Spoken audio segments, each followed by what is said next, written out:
Hi everybody, this is Kathy Tiffany with the Wellston Community Garden, and I thought it might be a good idea to let you in on our vision to the best of my ability. So here we go, and I hope I don't screw this up too badly.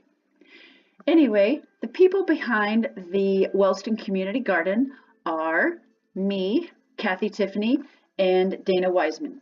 So we just met maybe a month ago, but we are already friends, and we are really excited to get started on such an ambitious project, to be honest with you, but it's a super exciting one. We are both natives of Wellston. We are clearly riding the same wave on things that we like to do, all having its part to play in this garden. And we really believe strongly in bringing back the power of community to the community. So anyway, that's kind of where we're coming from. A community garden is really what it sounds like, where people come together to grow food and lots of other things, flowers, and I'll show you the sort of the exact specifics of what we have visioned in a couple more slides. But just know that our goal is to have a showpiece in the community that all of us can be proud of. So that's our main objective. This is one example of what a community garden looks like. So you can see there's different plots. Now this is a non-raised bed kind of concept, more of a traditional straight into the ground, but this is in a small town as well. This is more the vision we have. This is not quite as artistic as we plan on doing it. There is nothing wrong with this. I think it's beautiful, but there are a quadrillion different ways that you can do a community garden. But these are raised beds, and it's not your old grandfather's way of gardening perhaps, but this is a very time-tested method of gardening. It's called square foot gardening, and you get the most bang for your buck, less weeding, which, let's face it, who likes to do that? So there's less weeding and a more intensive way of gardening.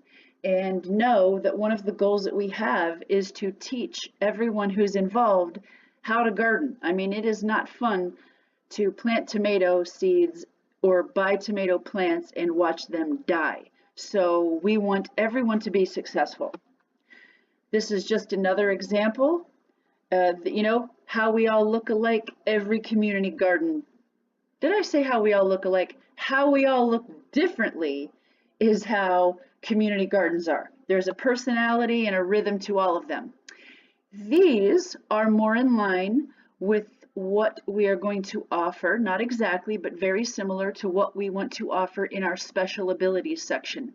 Because again, let's face it, everyone cannot bend over like their neighbor. So whether it's a physical limitation or age has gotten the better of you, we want everybody to be able to participate in the community garden.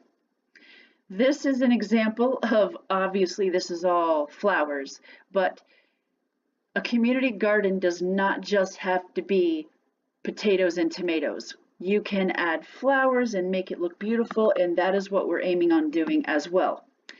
And clearly they did not do this here, but this will get the job done.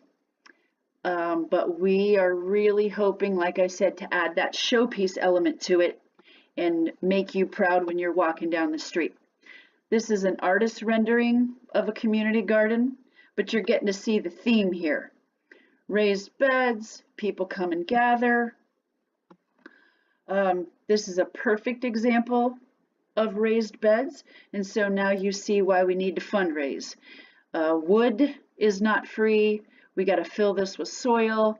That is a fancy schmancy shed, but we will need a shed of some kind. So if anyone watching this is the head of a Boy Scout or Girl Scout troop and they need to hit their bronze medal or whatever it's called, or an Eagle Scout level, then hey, we have a project for you. So anyway, another example.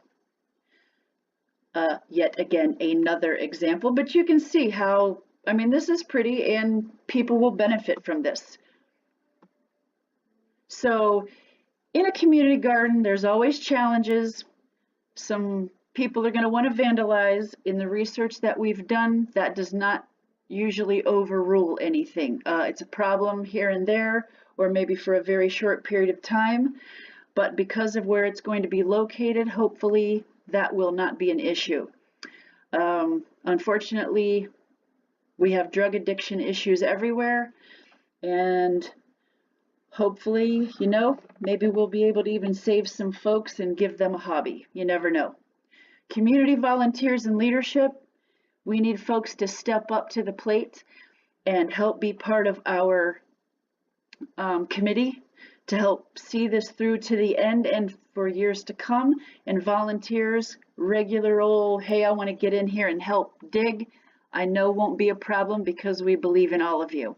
Funding, it's already going so well we can't even believe it. And so I hope everyone will continue stepping up to the plate because we're starting from a blank slate. Oh, this is just me being motivational, so I know this is going to be amazing. Don't be afraid. Get involved. We won't abuse you. So 1 hour to 20 hours, whatever you can spare, we'll take whatever. This benefits Wellston in all of obvious ways. It is going to strengthen the community.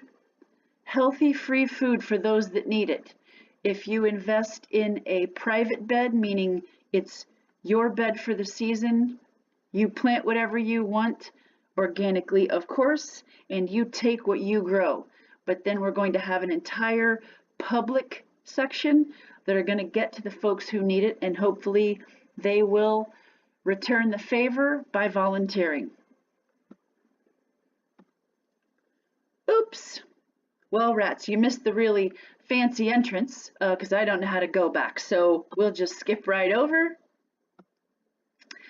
Here is where this is going to be.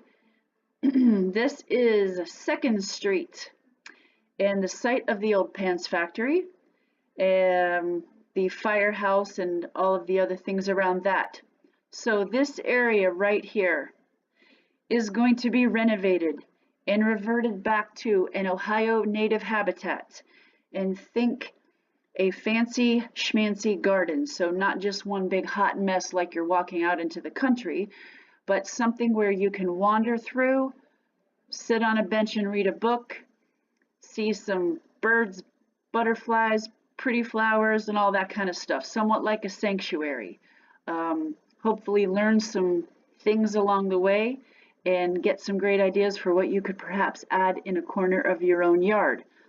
All of this into this is going to be all of those raised beds like you just saw. We are going to have a pawpaw patch. Pawpaws are the largest native fruit in North America, and they taste rather like a cross between a banana and a mango, and they have a custardy texture. But we're going to butt those right up against this little wooded area, some other apple trees, and just all kinds of cool stuff. We have some really fun things planned for this old skateboard park. Fill this full of native wildflowers, native flowers, native bushes, and who knows, maybe we'll try to put on an unplugged and unoffensive concert or two out here this summer. So the possibilities are endless. So hopefully this will give you a good idea of what we have planned. And when you are driving down 2nd Street or walking along the sidewalk, we want to make you smile. So anyway, mark on your calendars April 21st to 22nd because we are going to have one big party for all of this and really get this started, okay? So that'll do it.